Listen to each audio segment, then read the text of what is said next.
Kembali lagi Mawar Celia menyapa pemirsa Sultra TV di rumah yang mungkin sedang sibuk menyiapkan buka puasa. Dan sambil menyiapkan buka puasa, kami akan menemani berbuka puasanya dengan menghadirkan tamu istimewa kami. Dan sore hari ini Ustazah Hazah Nur Solihah yang akan menemani pemirsa Sultra TV di rumah.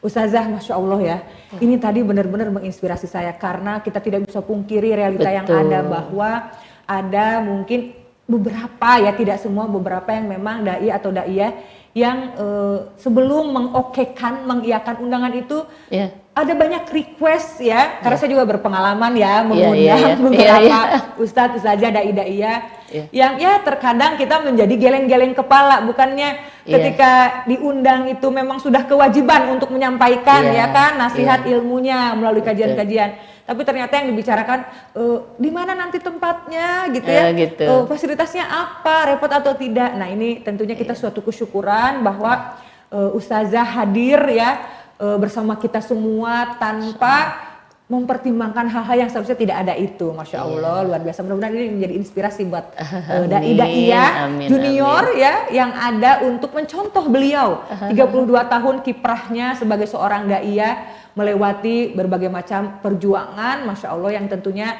tantangan itu bukan menjadi beban tapi menjadi amanah yang harus ditunaikan. Dan dijalani dengan senang hati saja. Enjoy. Jadi tidak terasa capek ya. Tidak terasa capek. Walaupun perjalanannya luar biasa seperti itu, sulitnya minta ampun. Lautan, daratan, sungai, harus dicebur di sungai juga. Iya, Masya Allah. Sudah mengalami. Belum tentu jalan kaki mampu saja sudah. Jalan kaki berkilo-kilo. Karena daerah-daerah seperti daerah transmigrasi yang masih terisolir, itu kan tidak bisa masuk kendaraan sebelum seperti sekarang jalanan masih ini. Jadi kita harus 90-an ya, Masya Allah. Jadi kita harus jalan kaki 4 kilo, 5 kilo gitu. Luar tapi biasa. ya alhamdulillah Allah memberikan kesehatan ya. Kesehatan. Kekuatan. Yang terpenting adalah ikhlas. Insya Ketika Allah. ikhlas, enjoy, maka tidak akan menjadi suatu beban. Luar biasa. Nah, Ustazah, yang ingin saya tanyakan terkait dengan pernyataan Ustazah tadi di awal bahwa saya tidak pernah memberikan sisa waktu untuk keluarga dan anak-anak saya. Ini tentunya harus digarisbawahi ya. Dan inspirasi untuk saya khususnya sebagai seorang istri, sebagai seorang ibu, dan juga untuk pemirsa Sultra TV di rumah. Bagaimana sih cara Ustazah memanage waktu tentunya sebagai seorang istri, sebagai seorang ibu, sebagai seorang daiyah yang tentunya request untuk mengisi acara itu di mana-mana gitu. Bagaimana memanage waktunya Ustazah? Alhamdulillah ya, itu juga mungkin anugerah dari Allah. Anugerah dari Allah. Ketika kita berniat untuk mendalami sesuatu, untuk mengambil tugas seperti itu ya, kita juga konsekuensinya bagaimana kita mengatur waktu sedemikian rupa ya. Sebenarnya sederhana sekali sih, sederhana. Ketika dalam kesibukan kita itu pastilah ada waktu sedikit ya untuk anak-anak. Misalkan anak-anak ya, salah satu contohnya kadang-kadang di zaman sekarang ketika anak-anak mengeluh PR-nya, ketika anak-anak mengeluh ada sesuatu di ini, kadang-kadang orang tua karena capek mungkin ya, karena capek. Sebentar, mama capek ya, mama capek. Tapi tidak begitu. Jadi ketika anak-anak, mama tadi ada di ini di sekolah, oh iya apa ya, walaupun capek, ini capek fisik, capek pikiran kan, namanya katanya kalau dakwah itu kerja otak kan, kerja otak. Tidak hanya kerja otak, kerja fisik juga dong. Kerja fisik juga. Jadi ketika saya memanajenya begini, ketika ada anak-anak, mama ini ada PR, atau mama tadi di sekolah ada. Jadi kita jadi pendengar yang baik. Pendengar yang baik dan menjadi pemberi solusi yang baik untuk anak-anak. Jadi jangan sekali-kali kecewakan anak-anak dengan kata-kata kita kan. Sana mama capek. Nanti saja, nanti enggak. Jangan itu ya Allah, ini saya sendiri ya. Jangan lukai hati anak-anak dengan kata-kata itu. Welcome. Secapek apapun kita. Secapek apapun. Biasa baru pulang, kadang-kadang nginep kan, kalau dulu itu kan transportasi masih jarang. Nginep. Nanti anak-anak sudah pada sekolah misalkan ya. Pulang. Mama udah datang ini. Ada PR, ada tadi cerita di sekolah. Iya duduk. Jadi gimana? Padahal ini luar biasa, ini sakit badan. Pegolnya jalanan. Pokoknya naik gunung, turun gunung. Tapi karena itulah bagaimana kita membahagiakan anak, menjadikan anak kita itu senang, nggak ada luka hatinya gitu. Jadi iya nak, iya bagaimana. Mama capek ya enggak. Ya sebentar mama istirahat. Kan gitu. Jadi sini apa. Ya termasuk suami kan. Iya. Kalau suami butuh ya apapun yang terjadi kita tidak bisa seorang istri jangan topa capek. Enggak ada bahasa begitu. Tidak boleh ada kalimat seperti itu keluar dari seorang istri ya. Iya. Tetap berikan porsinya. Karena itu memang haknya suami yang harus kita berikan porsinya. Masya Allah. Iya, di umat, di masyarakat ya, itu kan kita sudah banyak memberikan waktu berapa jam ya. Ya untuk suami mungkin berapa menit, untuk anak berapa menit, tapi benar-benar kita fokus di situ. Jangan ada lagi dicampur aduk dengan apa, sehingga anak-anak merasa nyaman, merasa betah, dan merasa bahagia. Kebutuhannya juga terpenuhi, walaupun dengan waktu yang sangat singkat. Iya, betul. Jadi terpenuhi, jadi enjoy. Dan memang waktu itu adalah yang terpenting, waktunya berkualitas. Betul. Buat apa waktunya kuantitasnya banyak. Tapi ternyata nggak berkualitas. Betul. Misalkan kita berkumpul di satu ruangan, semuanya pegang handphone, itu kan tentunya tidak berkualitas. Untungnya ya kan? dulu nggak ada handphone ya. Dulu nggak ada handphone ya. Nah, sekarang mungkin ini contoh ya, artinya boleh kita punya waktu yang tidak terlalu banyak, tetapi bagaimana kita menciptakan berkualitas dari waktu yang kita punya itu untuk menghabiskan waktu itu dengan keluarga kita. Nah, Ustazah, saya ingin tentunya meminta nasihat dari Ustazah ya, dan untuk dibagikan juga kepada pemirsa Sutra TV di rumah. Kita melihat fenomena bahwa saat ini ada sering sekali ya perbedaan pendapat tentang seorang istri, seorang wanita yang memutuskan untuk berkiprah atau memberikan manfaat untuk masyarakat. Untuk umat. Karena beberapa ya namanya juga pendapat ya orang tentunya berlainan, tapi tentunya Ustazah ada dalil-dalil yang akan menguatkan kami, khususnya saya, bahwa perempuan pun boleh kok setelah menyelesaikan urusan domestiknya boleh kok kita melakukan kiprah kita di masyarakat. Silakan Ustazah. Baik ya. Insya Allah di dalam Islam itu tidak ada istilahnya diskriminasi. Tidak ada. Karena Allah menyatakan di dalam surah An-Nahl, A'udzubillahi minasyaitonirrajim, man 'amila sholihan min dzakarin aw untha wa huwa mu'minun falanuhyiyannahu hayatan thayyibah. Al-ayah. Jadi Allah menyatakan barang siapa yang beramal soleh, baik itu laki-laki maupun perempuan dalam keadaan beriman, maka Allah akan memberikan balasan dengan kehidupan yang lebih baik lagi. Jadi di sini ayat sudah jelas bahwa kita ini perempuan diberikan kesempatan baik di bidang politik, di bidang ekonomi, terutama bidang pendidikan ya, pendidikan. Jadi diberikan seluas-luasnya. Yang penting jangan menjadi woman liberation. Nah, apa itu artinya? Masih agak asing di telinga kita tuh ya. Silahkan Ustazah diberikan penjelasan dan pemahaman. Jadi woman liberation itu adalah menjadi perempuan yang bebas sebebas-bebasnya. Oh jangan, nauzubillah. Tidak ada aturan ya. Tidak ada aturan. Merasa kedudukannya lebih tinggi dari suami, sehingga dia sembarang juga bicara sama suami. Kemudian merasa kedudukannya yang lebih hebat dari suami, sehingga keluar rumah itu tanpa izin suami juga nggak apa-apa. Kan saya lebih ini. Jadi kurang menghargai suami. Jadi kita orang Islam itu tetap kita diberikan keleluasaan oleh Allah untuk berkiprah di bidang apapun, profesi apapun. Yang penting itu sesuai aturan ajaran agama, asal jangan seperti itu. Jangan seperti itu sebebas-bebasnya, mau kapan saja keluar rumah, mau kapan saya mau pergi di mana saja tanpa seizin suami. Bagaimanapun kita al-jannatu tahta aqdamil ummahat. Surga itu ada di bawah telapak kaki ibu kan? Iya.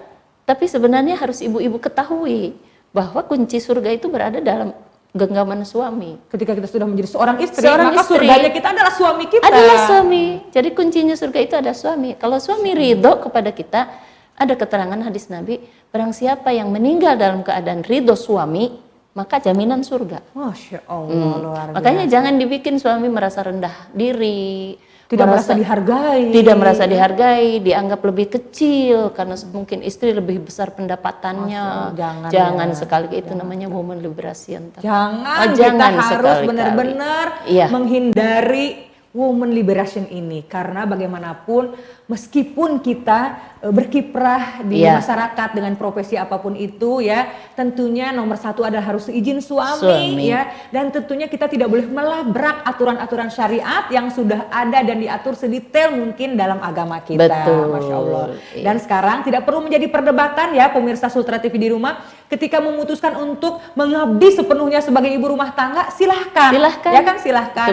Itu pilihan. Iya. Tetapi tidak boleh juga kita kemudian tidak setuju dengan perempuan atau seorang istri, seorang Yang ibu berkiprah. yang berkiprah di masyarakat, Iya, karena bisa betul. jadi bekerja untuk menopang perekonomian keluarga, ya kan, kita tidak tahu Betul alasannya. sekali. Tetapi lagi-lagi yang harus kita hindari adalah kita melabrak aturan itu jangan. Pokoknya woman liberation no, gitu ya. Iya. Masya Allah, luar Tetap biasa. jaga kehormatan. Tetap jaga kehormatan. Iya, tetap jaga penglihatan atau pandangan ya.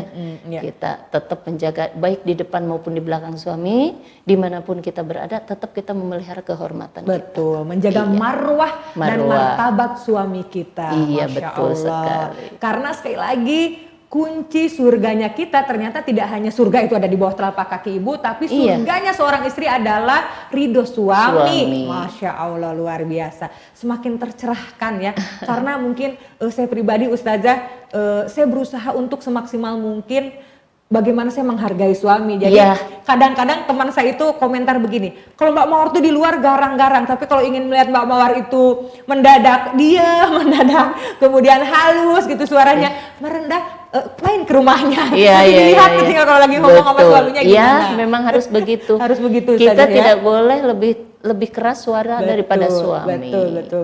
Iya. Betul. Saya paham betul bahwa sehebat-hebatnya seorang perempuan ketika menjadi seorang istri, maka suamilah yang menjadi teladan kita. Betul. Suamilah yang menjadi pemimpin kita. Betul, Masya Allah. betul. Ustazah, saya masih pengen sekali ngobrol banyak ya. Iya. Tidak terasa ini 1 jam ngobrol kayak sebentar gitu ya. Kalau misalnya ngobrolnya itu dengan figur yang benar-benar tidak hanya inspiratif tapi benar-benar memberikan ilmu dan pengalaman buat kita.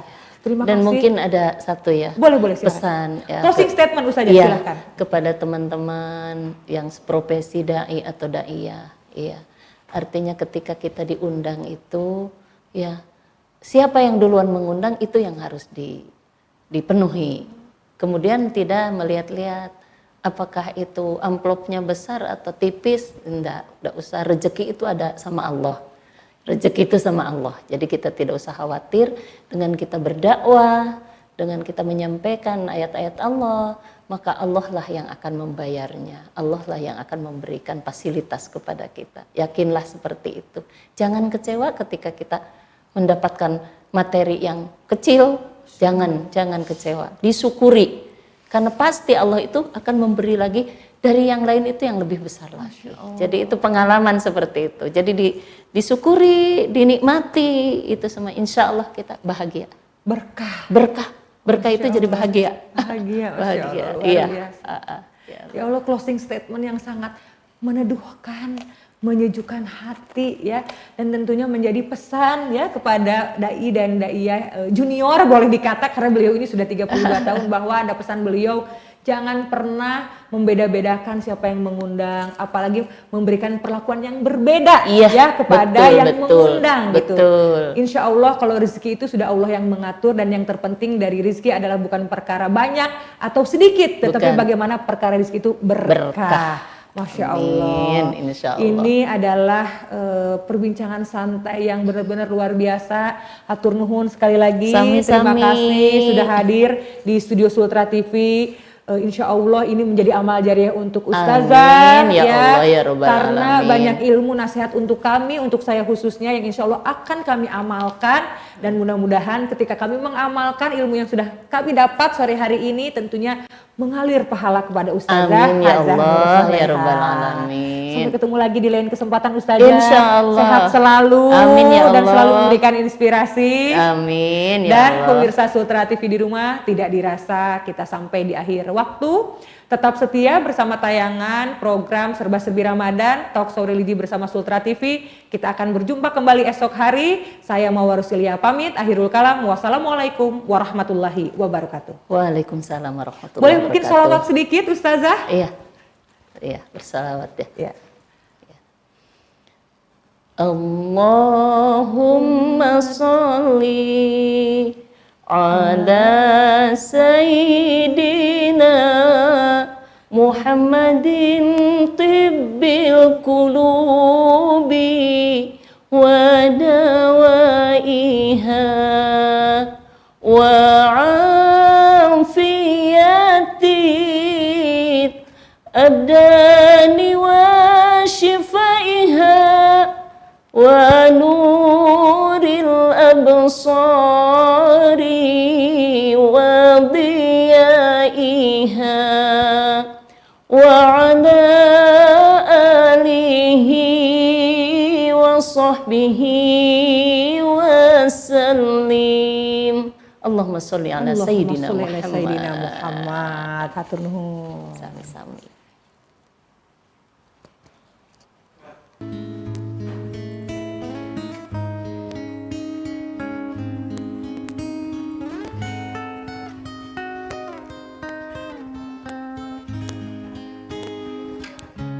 Tetap dalam kelam, tiada yang bisa kulihat selain hanya namamu, ya Allah.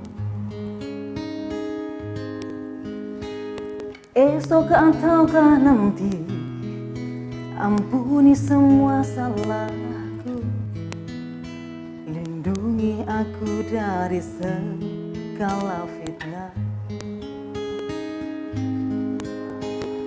Kau tempatku meminta, kau beriku bahagia, jadikan aku selamanya hamba-Mu yang selalu bertakwa. Ampuniku ya Allah, yang sering melupakan-Mu saat Kau limpahkan karunia-Mu. Dalam sunyi aku bersujud.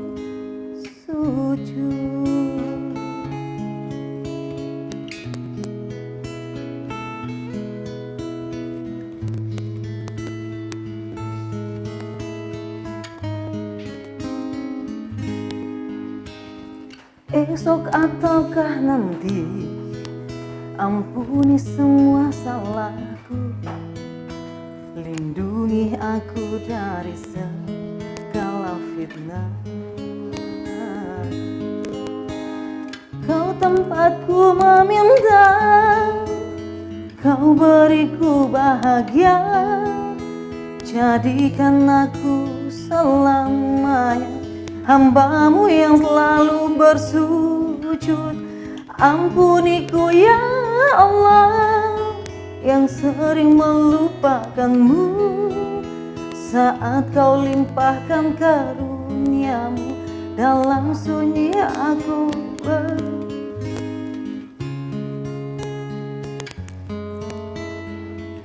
beriku bahagia, jadikan aku selamanya hamba-Mu yang selalu bertakwa. Ampuniku ya Allah, yang sering melupakan-Mu saat Kau limpahkan karunia-Mu. Dalam sunyi aku bersujud.